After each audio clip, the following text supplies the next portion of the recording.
Hi guys, welcome back to my channel. Let's make mushroom curry. నేనైతే ఇక్కడ 1 packet మష్రూమ్స్ని తీసుకుంటున్నాను and వాటర్లో కొంచెం సాల్ట్ వేసి వీటిని అయితే మంచిగా క్లీన్ చేసేసుకోవాలి. అండ్ క్లీన్ చేసుకున్నాక ఇలా హాఫ్కి అయితే కట్ చేసుకున్నాను. అండ్ ఒక ప్యాన్లో కొంచెం ఆయిల్ వేసి హీట్ అవ్వనివ్వాలి. అండ్ ఆ ఆయిల్లో చిన్నగా చాప్ చేసిన ఆనియన్స్ని వేసుకొని లైట్ గోల్డెన్ బ్రౌన్ వచ్చేదాకా ఫ్రై చేసుకోండి. అండ్ అలానే చాప్ చేసిన టొమాటోస్ని కూడా వేసుకొని ఫ్రై చేసుకోండి. కొంచెం జింజర్ గార్లిక్ పేస్ట్ యాడ్ చేసుకొని ఒకసారి మొత్తం కలిపి వేసుకోండి.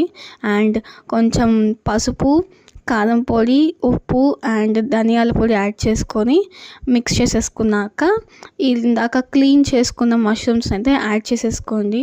ఒకసారి మొత్తం మిక్స్ చేసుకున్నాక ఒక చిన్న గ్లాస్ ఆఫ్ వాటర్లో హాఫ్ వాటర్ వేసేసి మూత పెట్టేయాలన్నమాట.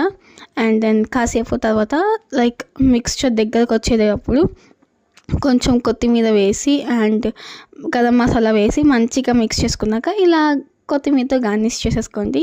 Chapati and mushroom curry is deadly combination. Please subscribe.